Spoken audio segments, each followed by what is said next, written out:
Marcellus Wiley here. Emmanuel Ocho's in the building. No scarf today, huh? No scarf today. We keeping it casual and dapper. Appreciate it. Air Bowls, brother. Air Bowls, my brother. All right, let's get it started with the real Cam Newton, who after months of waiting has finally found a new job joining Patriots on a one-year deal. In typical Cam Newton style, the quarterback released a long video bidding farewell to Carolina and hello to New England. And he ended it with a special message. Check this out. Ooh, what a feeling. There's so much on my mind right now. But I'm gonna keep this shit brief. I'm at your neck. Oh! Ocho, you like Cam's video? Hey. I'm leading the witness, but Hey. what? I'm about to come up out this suit. At your neck. Hey, he said I'm at your neck. I don't need to translate that. I don't. But I will anyway. Okay, do our job. When he said I'm at your neck, he didn't define who that your was. Ooh. See, that's what I love about Cam. Ooh. He left it open-ended. He didn't define who that your. I was never a good English person. I don't know if that's a pronoun, a noun, whatever the case it may be, Marcellus. My dog. But I love that he just said I'm at your neck. Here's what people got to remember about Cam. Everybody has scrutinized him, slept on him, caught good naps. I mean, everybody has slept on Cam, forgetting what he has accomplished. Yeah. Auburn, national champion. Great. Heisman, first-round pick. It's so hard to live up to being a first-round pick as a quarterback, but yet still Cam, 2015 NFL MVP, and everybody doubting Cam. And he said, you know what? When I saw that, bro, for the first time, I just stopped and started clapping because I said, this is the Cam I want to see, because there's 31 teams out here on Cam's hit list, and he's going for each and every one of them. And I love that. Like you said, I mean, I don't know if it's just lost in the energy of players talk and how we translate things, but when I heard him say at your neck, and I didn't even get the neck out because they cut the video, like, that lets you know, boy, this ain't gonna never stop. I am on you. I love the fact that this was a hard reset for Cam. This was a recalibration of who Cam Newton is, not only in his potential, but in what his production has been to this point. It used to be a day, you're so young, you probably don't remember this day, but it used to be a day where your parents would say, just mind your own business. And that used to be a positive, because if you mind your own business, you're probably focused on work and doing something instead of just talking about it, being about it. But now with social media and the way the world goes and the way the perceptions change in an instant, you can't just mind your own business because you become a punching bag. People will literally forget about your greatness unless you remind them. And that's why I love Cam Newton for putting out this video and leaving out the K in neck. Just letting you know, I am not done, unfinished business. I heard y'all, and I'm coming for y'all, and y'all in trouble. You got to remember, Brad, like, some things is TV people, personalities, opinionists, we can translate to the viewer at home. Like, there's some things we can very clear-cut translate so that y'all can decipher. Then there's some verbiage, some vernacular, some idiom, some phrases of speech, figures of speech that's real hard to just translate. But when a grown man says, I'm at your neck, like, you only hear that a couple times, bro. And it's usually fighting words. Yeah. You feel me? Oh, yeah. Like, it's usually fighting words, and it usually comes with that index finger pointing in your face like, I'm at your... What I'm trying to say... Please say it with your chest. What I'm trying to say... With your chest. Cam Newton not playing no games. Cam Newton remembers that while we may forget, Cam Newton looks back and he's like, wait a second, 2015... I gave y'all about 4,000 passing yards alone. Hello. He's like, wait a second. 2015, what I did through the air and on the ground historically, y'all have never really seen that before. Wait a second. I'm 6'5", 260, chiseled.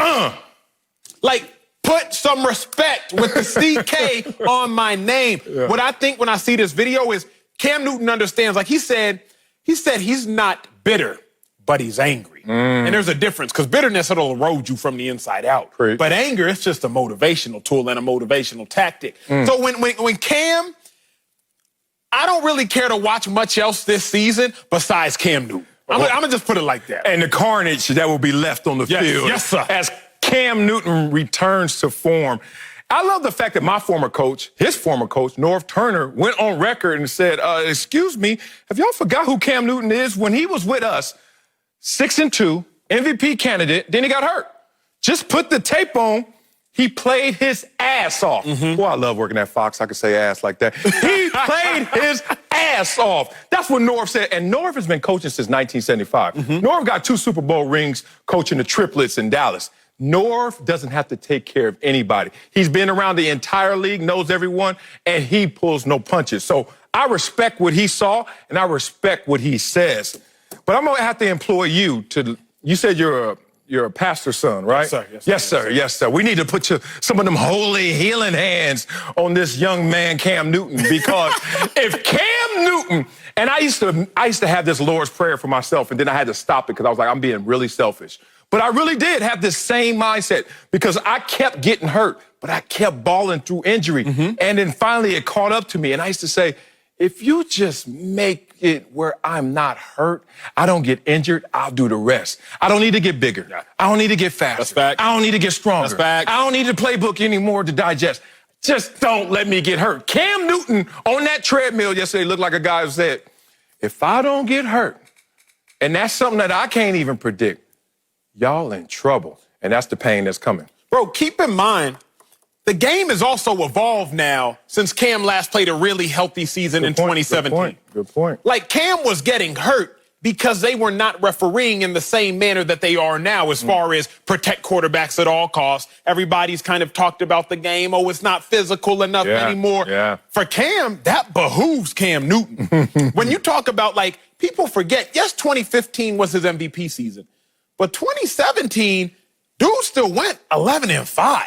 Like 2017, he still had the Panthers on the map. What I love about the situation now with Cam, what I love about where he's at, it's like you said, as long as Cam Newton is the Cam Newton we've all grown accustomed to seeing.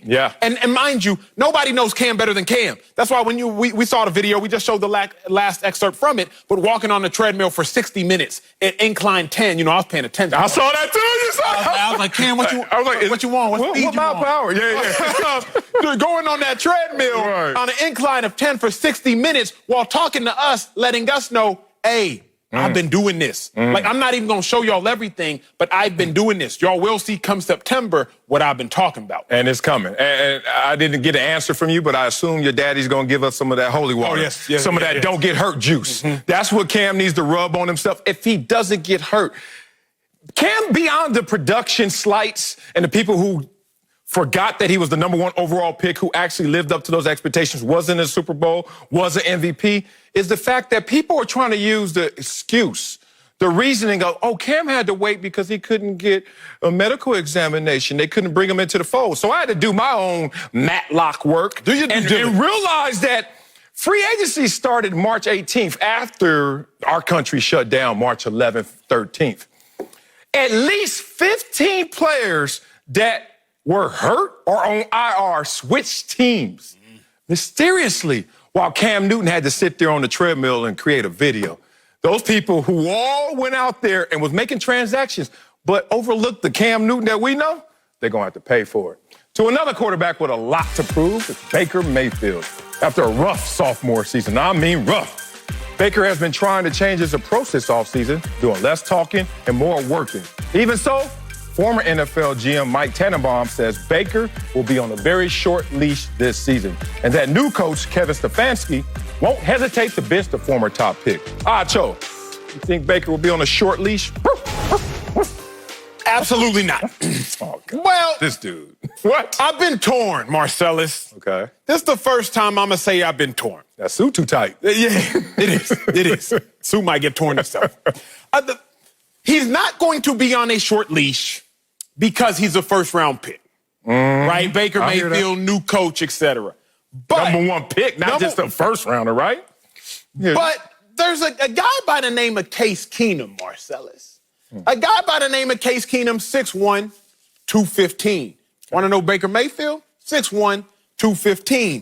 Case Keenum, career completion percentage, 62.5%. Baker, 61.5%. The more I dug into the statistics, the more I put on my glasses and got my Sherlock Holmes on, I realized Case Keenum, he's really just Baker Mayfield without the drama. Don't do this. Case Keenum, remember, played at U of H, shotgun offense, spread them out. Baker Mayfield, after leaving Texas Tech, went to OU, a program I'm very familiar with. Spread them out.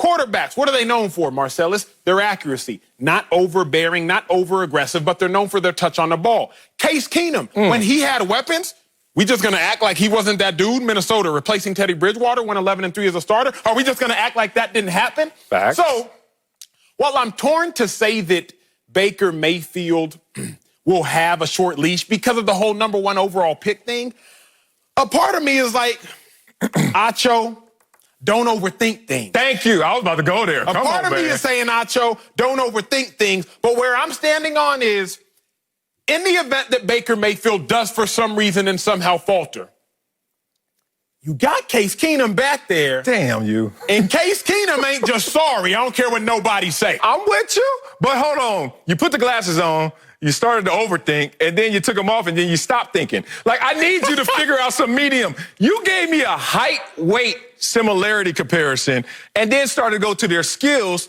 and said, They're the same player. They're the same player. They're the same player. But you've been in the league. You know what it is in the league. What is it? In the league, a lot more is a part of that equation other than just talent. If you're picked #1 overall, think about the expectations you have to live up to just to be standard, just to be par for the course. Who set the expectations? The selection, the owner, Haslam purchasing the team in 2012. I'll get to this. Those are the expectations. Once you're #1 overall pick in this quarterback carousel of the Cleveland Browns organization, hey, man, short leash for all of them. What they've had, 20 quarterbacks in the last 20 years? Short leashes. Let's get to this, though.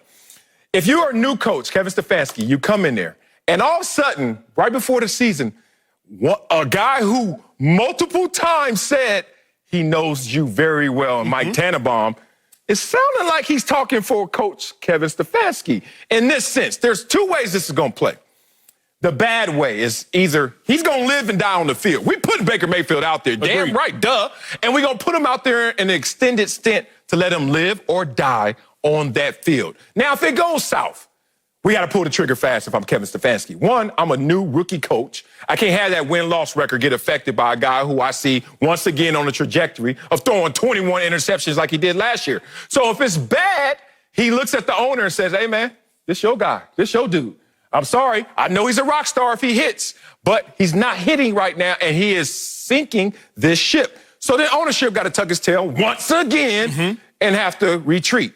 But if it goes well, Kevin Stefanski walks in that ownership office again and says, you see what I did there? Coached that boy up, got him stable, got him right consistently. And that's the only way this is going to divide. But it's going to divide this year, and I think it's a short leash. Let me ask you a question, because we got to get on the same page if we don't answer the question at all. Define a short leash. Short leash is he won't finish the season if he's struggling.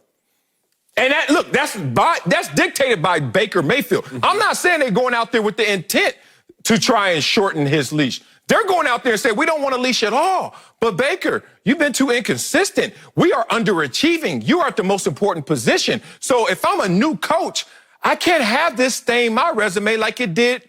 He's on his 4th head coach and his 4th offensive coordinator in 3 years. That's tough sledding for Baker, but it's even tougher for Kevin Stefanski, who doesn't want to be one of the others. The only way... People have to remember in the NFL, what the fans don't get, what the knowledge that you don't have access to unless you walked and traversed those locker rooms is, there's always a scapegoat. There's always going to be a scapegoat. Yeah, a scapegoat, like you said, Stefanski, if things aren't going well, he got to realize, I got to save myself. Preach. Where's the life raft? Because everybody can't get on. Right. The only way the leash is going to be short for Baker is if, like you said, they start struggling a little bit early. And Stefanski is like, you know what?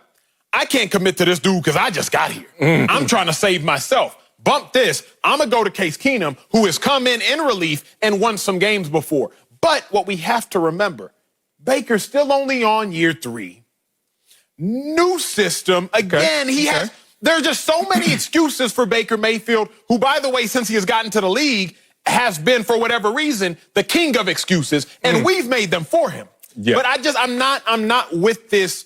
It it's not going to be a short leash unless Stefanski gets selfish at the last second. Oh, first of all, selfish is not even the reason why. The first law of nature for all of us is self-preservation. Like, we gonna survive. How to survive in South Central. This is how you survive. Baker Mayfield goes out there and struggles. Mike Tannenbaum said it, his own words right here.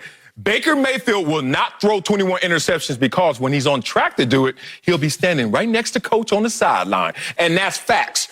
You can't put him out there. I love the fact that Kurt Warner talked about Cam Newton, but it actually applies to Baker Mayfield in terms of perception.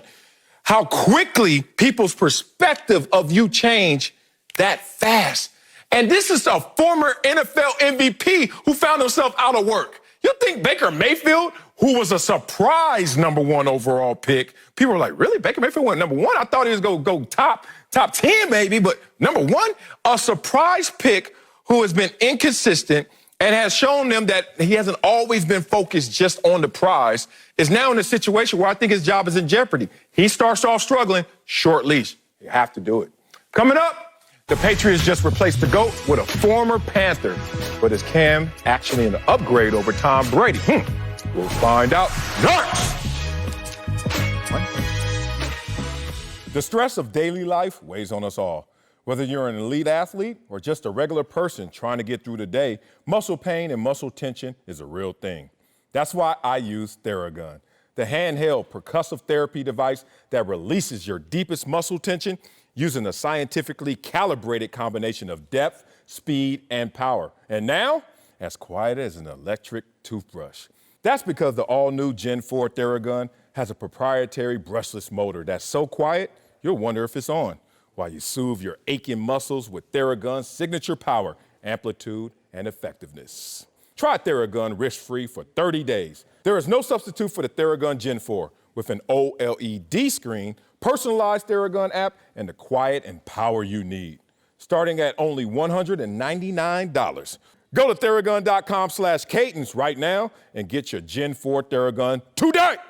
That's Theragun.com/Cadence. Theragun.com/Cadence. Welcome back to Speak for Yourself, presented by Hyundai. Let's talk Cam Newton, who just signed up to replace the GOAT, Tom Brady in New England. Brady's resume with the Patriots, it is untouchable, but he's had a pretty big drop-off in production lately. Meanwhile, the last time we saw that man, Cam, he was an MVP candidate. Julian Edelman certainly sounds excited to work with him, posting a photo of himself and Cam in a Pats jersey with the caption, Newton, Massachusetts. But y'all know Tom Brady. He couldn't resist firing back, commenting, I will always be your #1. We're joined now, ladies and gentlemen, by the birthday boy, the one and only, grown, that man grown, Fox NFL analyst LeVar Arrington. But Marcellus, I'm going to start with you. Yes. Is Cam an upgrade over Brady right now? Woo! This one right here. I would have to say no. Once I put every variable into the equation, I would have to say no. I say yes to ability. Yes, Cam Newton is a greater talent than Tom Brady at this time right now. I would say a projected no to durability, which is the greatest ability is availability, right? So I have to look at the situation and say Tom Brady fit the culture as well, and we still have the unknown of Cam Newton in this culture. And when you talk about fitting into a culture, I think it gets minimized a lot of times from people from the outside say, oh, if you're good, you just could be good anywhere. That's not always the case. If you look at the New England Patriots, it's a really tricky game of Tetris where at times you just need the right piece. Not even your favorite piece, not even the best piece, not the long rectangle that everybody always wants. It's actually called, the long one. Everybody wants that one, right? It's called Hero, actually. But you can't always get that piece. And I think Cam Newton is that piece, the best piece, the special piece, the one you all want. But sometimes you just need something to fit perfectly in somewhere. And that was Tom Brady to the New England Patriots. There's still a question mark about the durability and the fit of Cam Newton. So that's why I would say no, ultimately. I wanted to say he is an upgrade because we know that Tom Brady was sacked a whole bunch of times last year. Offensive line wasn't what it needed to be. So to have a guy that can move around potentially like Cam Newton would be an upgrade. But then I asked myself three specific important questions to come up with my answer. And it brought me to the fact that he is, in fact, not an upgrade to Tom Brady. First question was, here's the first question I asked myself. Would Brady be the starting quarterback if he was returning to the New England Patriots this season? What would be the answer? Yes, he would be. All right. Now, my second question led me to, is that unfair to use that as a gauge or a measurement? So then I said, well, is Tom Brady coming into Tampa Bay as the starting quarterback for the Tampa Bay Buccaneers? What was the question or answer there was, yes, he is. He is coming in as a starter. Then I asked myself the third question. Is Cam Newton coming in as the starting quarterback to the New England Patriots? And my answer was no. Man. So then now the question is he an upgrade based upon talent level? Is he based upon anything else other than, if you look at the given factors, Stidham will be the starting quarterback. How quickly can Cam get up?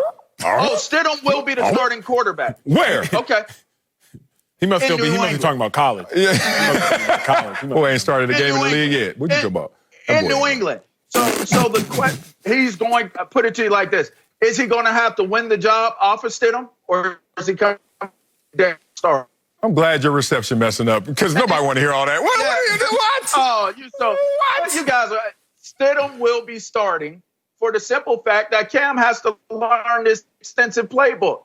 And even if you take the playbook and you make it small enough for Cam to come in and start, Stidham will still be he will be the starter coming in. LeVar, so I say it's your birthday. It's your birthday. So I'm gonna be gentle. I'm gonna be kind. I'm gonna be kind. I'm grateful you saw another year of life. I am. Yeah. But with all that being said, that's ridiculous. Cam Newton is definitely an upgrade over Tom Brady, but hear me, because I don't want people out here tweeting at me, etc. Cam Newton is an upgrade over Tom Brady in New England, specifically in New England, because the Patriots do not have the same weapons of old. Remember, Tom Brady, used to the Gronkowskis, plus the Edelmans, plus the Randy Mosses. He's used to weapons at his disposal. But remember, last year, the Patriots had linebackers. Yes, linebackers, the guys that play on defense like LeVar and I did, catching touchdowns. The Patriots, their second leading receiver, again, was a running back. The Patriots do not have the same weapons that they're accustomed to having. Again, I said this yesterday, I will say it today, and I live by this and will reiterate it going forward.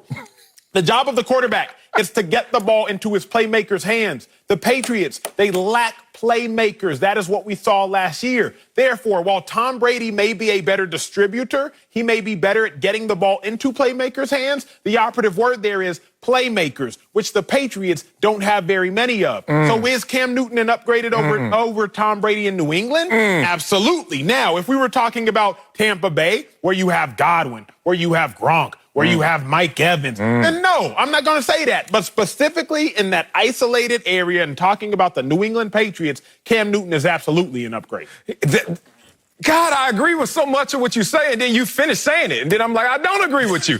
He's not an upgrade. He's an upgrade in terms of ability. He's not an upgrade in terms of durability, whatever we project of that forecast. And he's not in terms of cultural fit just yet, because we don't know how he's going to fit into culture. Now, he's going to be the starter. As soon as he lands off the plane, Edelman and Stidham, who've been going to the mall every day I've been hearing about, Edelman about to dip on that dude and go right with Cam Newton, as he already has tweeted at him, because he knows Cam Newton is the starter. He didn't tweet at Stidham when he got drafted because he knows Stidham ain't that dude.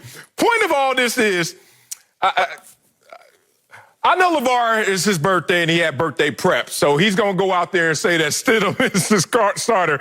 That's not fully being engaged in this conversation right now to even go there, LeVar. But to support what you're trying to say, Josh McDaniels is an interesting part of this conversation. For sure. Most people are saying he's sitting there waiting his turn to be the next Bill Belichick head coach of the Patriots. But there are sources that have said that Josh McDaniels, when he was interviewing for the Carolina job, wasn't so high on the Cam Newton. Well, look how life is poetic. And now, guess who he has to coach on top of all of the other issues of the void of no Tom Brady? It's the Cam Newton that supposedly he wasn't so high on. So just watch for that relationship. I've been involved with that before. When I went to Dallas, I was a Jerry Jones guy. I wasn't a Bill Parcells guy. And that lens of skepticism and criticism, because you're not fully accepted by all, is something that could come back to haunt you and haunt you pretty fast. So just be mindful of that. Here's what we have to, I got to address something, Marcellus, because you keep throwing this around, and I let it slide the first time, but now we got to address it. You said that Cam Newton, and you keep talking about his durability and that Tom Brady is more durable.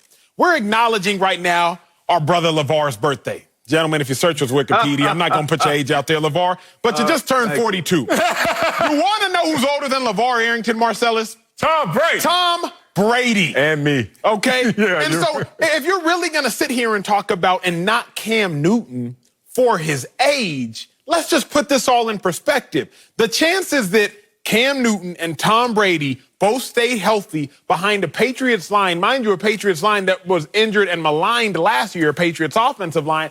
I'm just not going to sit here and let you use Cam Newton's health as the sole and exclusive reason for Tom Brady being a better option. A 43-year-old Tom Brady. Them vegetable smoothies and that vegan diet and that fresh Atlantic salmon is only going to take you so far, Marcellus. Oh, excuse me, LA. Have another piece of birthday cake. Bro, I didn't say exclusively durability is his only issue. It's also the cultural fit. It's also fit into the system. What a offensive coordinator supposedly don't even like your butt. So that's going to be really interesting. And stop trying to make durability just a birth certificate conversation. I retired at 32 because I was injury prone. Like, I got up that mountain and I stayed up there and woo, came down with no brakes.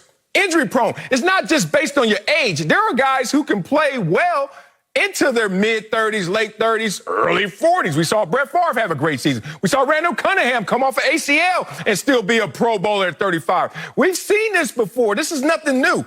I'm just saying there are question marks. So before the season starts, I'm expressing my question. There may be question marks. I'm not just going to let you Control C or whatever the case may be and keep duplicating these question marks. Cam Newton, yes. Hurt this whole past season after 2 weeks. What? The end of the season before in 2018. But I'm just going to sit here, take my leap of faith. See, I thought we were on this Cam Newton hill together. But as I've gotten to the top of this hill and as I've ascended this Cam Newton mountain with my Cam Newton flag, I looked around and you were nowhere to be found, Marcellus. Please don't put words in my mouth, and please get your father to give him some of that don't get hurt juice. And all I'm saying is there are still question marks in the situation of quarterback in New England. I know Cam is going to ball if he's healthy. I know all of that.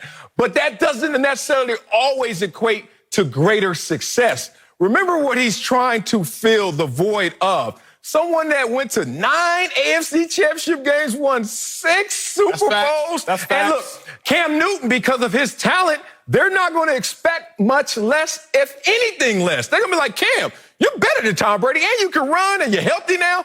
What's the issue? Hopefully, there are no issues. Well, to quote the great Cam Newton, I'm at your neck. Coming up, after falling short in the Super Bowl, Jimmy G's taking a lot of heat this offseason. But is he getting a bad rap? We get into that next. Speak for yourself. Presented by Sleep Number. A healthy lifestyle should be easy, right? Eat veggies, drink green smoothies, exercise to get your heart rate up. Do yoga to bring your heart rate down. Whew, maybe not so easy. But there is something that helps improve everything, and you can do it with your eyes closed. It's sleep. Sleep Number knows what it takes to sleep your best. The Sleep Number 360 Smart Bed lets you choose your ideal firmness, comfort, and support on each side, your Sleep Number setting. It's the perfect solution for couples. These beds are so smart. They respond to your every move and automatically adjust to keep you sleeping comfortably all night. Proven quality sleep is life-changing sleep. And now, during the lowest prices of the season sale, save $400 on the Queen Sleep Number 360 C4 Smart Bed. Now only $12.99. You only find Sleep Number at Sleep Number stores or by visiting www.sleepnumber.com. Indeed.com/cadence. Welcome back to Speak for Yourself, presented by Hyundai. Let's move to a quarterback dealing with a lot of doubters right now. Jimmy Garoppolo. Jimmy G took a ton of blame for the 49ers Super Bowl loss, and people have been questioning his abilities all offseason. Chris Sims just ranked Jimmy G number 20 in his quarterback rankings and says Garoppolo is actually limiting what Kyle Shanahan can do with his offense. Ooh, LeVar Arrington is back with us. Acho, start with you in this hot sauce. Does Jimmy G get a bad rap? Hey, that was fighting work. That was fighting work. At your neck. Jimmy G does get a bad rap. But Jimmy G deserves the rap he gets, no matter how bad it is. Let me tell you why. No. Close your jaw, Marcellus. Close your jaw, okay? Jimmy G deserves the rap he gets because San Francisco, the 49ers, they were a Super Bowl team with a Super Bowl defensive line, Super Bowl skill positions, a Super Bowl tight end. They had Super Bowl everything. You want to know what they didn't have? What? A Super Bowl quarterback. Ooh. And now, that's not necessarily disrespecting Jimmy G. Only one team can win the Super Bowl every year. So that's not necessarily a knock on you, depending on what you want out of life. But the fact of the matter is, Jimmy G held that team down. Let me tell you and remind everybody why. If I'm not mistaken, it was 2nd and 5, if we may bring up the clay. San Francisco's up 20-17. Game is on the line. Niners are up. Jimmy G, you got to make a play. You got to make a play. And the ball gets batted down by Chris Jones. Just like that, Chiefs go on a run. Now, to the layman fan, they'll say, well, Chris Jones just made a better play. Chris Jones, he was just a better athlete. You don't let another player make a better play in that moment. Jimmy G, you are the better play. Jimmy G, if you're that dude, that just does not happen. Now, I understand, like, come on, Acho, be quiet. They just batted the ball down. That kind of stuff happens. If you are the GOAT, if you are going to be the quarterback of the team that puts the team on your back and leads you down the field to win the game and ice the Super Bowl, then you don't let somebody make a better play because you quite literally are the better play. So, does Jimmy G get a bad rap? Yes. But is Jimmy G the limiting reactant to the San Francisco 49ers? Yes. Talk about walking on the fence. Choose a side, bro. I mean, he does get a bad rap, but he's deserving of that bad rap. What? Get him. All right. I'm glad my connection is back because I would have relayed y'all last segment. But for now, I'm going to just get you, Macho Acho, on this one. Please. Okay? Jimmy G does get a bad rap. And we have a revisionist way of looking at the historical facts of how things took place. You're looking at one play and talking about Jimmy G didn't make the throw. And Kansas City went on their run. Okay, Acho. But do you understand how many points Jimmy G had that team up at one point in that game? Do you know? Was that Jimmy G or the defense, sir? Was that Jimmy G? Because you're a linebacker. You don't tell me that was Jimmy G? Because I was there. Well, here's the thing. Okay? You went to the game, girl. Kansas City scored those points that put them up by double twos. Count it. 2 possessions. All right? 2 possessions. And you're talking about defense. We're defenders. I hate to do this to him, Marcellus. Oh, wow. I hate to do this to him. That game was put in the hands of the 49ers defense, and they allowed Patrick Mahomes to be Patrick Mahomes and win the game. I am so sorry. Let me organize my thoughts. Let me organize my paper. Beef. Let me organize my paper. I'm about to go at it. Here's the problem, LeVar. Yeah. When you got a great show with great producers, they do some digging. And you talked about, Jimmy G, he just missed that one throw. How about this one throw, sir? Falling through to Emmanuel Sanders again with the game on the line. Again, in the biggest game. What did I say, LeVar? Because you were a huge player. So you know this more than anybody. In college. Big-time players make big-time plays in big-time games. And if the Super Bowl is not the biggest game to make the biggest play, then what is? So don't just tell me it was one play, sir. Because I'm going to get on you next time you try that. I'm going to get on you. I understand that, and I remember this play well, and I understand, but at this point, they are down 20-24. So that production quality producing back there, I know y'all names. Y'all need to make sure that know that the game was already down by then, and the defense had gave it up to Kansas City to come back and go up 24-20. That's like pulling somebody back. That's like pulling a sprinter back saying, you're going to win. You're going to win. Slow down. Slow down. You got it. Pace yourself. And then that other person comes up on you, and they come flying by you in that last stretch, like what Kansas City did to 49. And then you try to turn on those Jets to reeling back in. It does not happen that way. They took a gamble on their 49ers defense and not on the offense. They did not keep doing what they did when Garoppolo got them the points that put them up by 2 possessions. And then after such, the Niners gave up those 2 big touchdowns, and y'all want to look at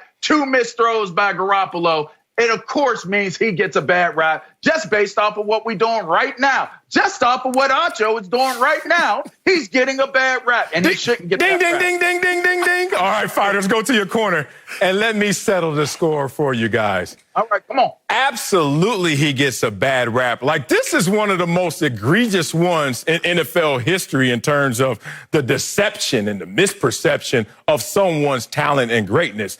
Let me dig into this. I never took a debate class, but I have friends that did. And they say that the best way to win an argument is to use someone's words against them.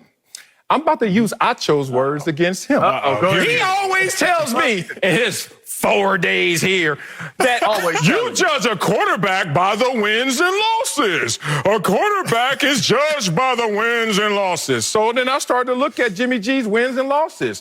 He's Tell him what they are. 21-5 as a starter, 23-6 if you include the playoffs. You know where that is currently? Number one, including over Patrick Mahomes. But do you know where that is historically? Number one in NFL history since 1950. So, Acho, I won't even let you rebut that. I just want you to understand that. Y'all see what I'm dealing with? I'm not done. I'm at your neck. I'm coming for your neck. Let's also talk about who Jimmy G is in biography, shall we? This is a guy who was sitting there on the bench chilling. I'm behind the GOAT, Tom Brady. I ain't got nothing to do. Oh, wait a minute. Did he get suspended? Do I have to play 4 games? Okay, it's my audition. Goes out there, wins 2 games, gets hurt. Sits down, all of a sudden you get traded. Guess where you get traded to? A team that only won 1 game while you were there. And then he goes out there later in the season, wins all of his games, all 5. They make him the highest paid player in NFL history. He shows up the next year with all that money. And goes to the dance. And that little lady that he saw in Beverly Hills that is on the adult channels. That little lady. He went 1-2. He struggled a little bit, off to a slow start for Jimmy G standards because it's the highest standards that we've seen in NFL history. And then all of a sudden he gets hurt and everybody's like, oh. But people didn't notice that team only won 3 more games that year without Jimmy G. You should have took notice then that the dude was great. But then he comes back fully healthy. I guess he broke up with his friends. And guess what he did? Won 13 games, went to the Super Bowl with a historic defense, had them up 10 points in the 4th quarter, said, can y'all take it home, baby? And they said, hell no, we can't. Jimmy G, we're not winners like you. And that's where this conversation leaves off. Y'all gonna put all of this on Jimmy G because he had a couple errant throws when it mattered most, but he was the one that got him in position in the first place. This is all I gotta say. I got a question for you, Marcellus. A Lexus. You wouldn't say that a Lexus is a bad vehicle, would you? No, I had one. I love Lexus. Of course. But you said something yesterday, and the thing about you when you speak is I listen to you. You said you also were pushing a Rolls Royce. Now imagine if you took the engine out of a Lexus and you put it in a Rolls Royce. That's not to say that the engine in the Lexus was bad. It's just that it doesn't live up to the standards of the Rolls Royce. Now again, Jimmy G is the engine that drives the 49ers offense, the 49ers vehicle. I'm not saying that Jimmy G is bad. I'm just saying the 49ers were the Rolls Royce. They had a Super Bowl winning team. Jimmy G, the engine stalled out, sir, in the Super Bowl. It's still a Rolls Royce. Ain't nobody looking at that engine. They looking at the car. Maybe it's a Chrysler 300. You ever seen them on the streets? They do look like Rolls Royce. I don't know. All right, coming up, the NBA is thinking about bringing its battle for social justice onto the court. We'll tell you if it's the right move next. Speak for yourself. Presented by Hyundai. Welcome back to Speak for Yourself, presented by Hyundai. Let's move to the NBA, where big-name players have taken an active role in protests for social justice across the country. Now, the league is planning to bring that fight onto the court, literally, with the plan to paint Black Lives Matter on the floors in Orlando. The league is also negotiating with players to let them put social justice messages on their jerseys. We're joined now by my guy, Slick Rick. But Marcellus, I'm going to start with you. Yeah. Is this a good idea? It's not a good idea. I do want to give the players credit for their flex to even get this to be more than just an idea, but something that's going to be in reality. I give the players that. But there's a problem with when you start to go down this road of the freedom of expression, freedom of speech, and how much social space is allowed for those who don't support in that same space. And that's where I wonder where this is going to go. In terms of identity politics, we know what identity politics does. It divides and it polarizes. No matter how you want to look at it, that's just the effect of it, no matter how great the intentions are. And we all know the road to hell is paved with good intentions. So it's an interesting play right here. I don't know how many people really look into the mission statement of Black Lives Matter, but I did. And when you look into it, there's a couple things that jump out to me. And I'm a black man who's been black, and my life has mattered since 1974. And this organization was founded in 2013. I'm proud of you. But I've been fighting this fight for me and for others a lot longer. Two things. My family structure is so vital, important to me. Not only the one I grew up in, but the one I'm trying to create right now. Being a father and a husband, that's my mission in life right now. How do I reconcile that, what I just told you, with this mission statement that says, quote, we dismantle the patriarchal practice. We disrupt the Western prescribed nuclear family structure requirement. When I know statistics, when I know my reality, forget statistics. I knew this before I even went to Columbia and saw these same statistics that I'm going to read to you right now. That children from single-parent homes versus two-parent homes. The children from the single-parent homes, this is in 1995 I was reading this. 5 times more likely to commit suicide. 6 times more likely to be in poverty. 9 times more likely to drop out of high school. 10 times more likely to abuse chemical substances. 14 times more likely to commit rape. 20 times more likely to end up in prison. And 32 times more likely to run away from home. I knew that. You know why I knew it? Because a lot of my friends didn't have family structures that were nuclear like mine, and they found themselves outside of their dreams and goals and aspirations. So when I see that, or as a mission statement for Black Lives Matter, it makes me scratch my head. When I also see their mission is to eradicate white supremacy. In 2020, white supremacy is the mission. Woo, that's a lot of digging through minutia right there. I am on a show that I'm hosting along with another black guy who is hosting with me, who replaced another black guy. And that's just one example of it. So I understand, I respect your space. I respect what you're protesting for. But will you respect others who don't support that same protest? Really well said. And I'm glad that I'm not on an island here, because I think it's a bad idea too. Number one, certainly the freedom of expression that you talked about. Where are you going to draw the line? Let's never forget that the NBA is a corporation and this is a business. So are they just going to let guys do whatever they want and have whatever they want on their jerseys? If not, then it's not really freedom of expression, is it? You're controlling the message. The second part is that ultimately it's a message. And I think at this point, we're looking for action. We have a thing in writing that we say, show, don't tell. At this point, I understand, and I was part of a protest here in my town. People who don't have access to power and influence, the average citizen gets together and they have their voice heard by protesting.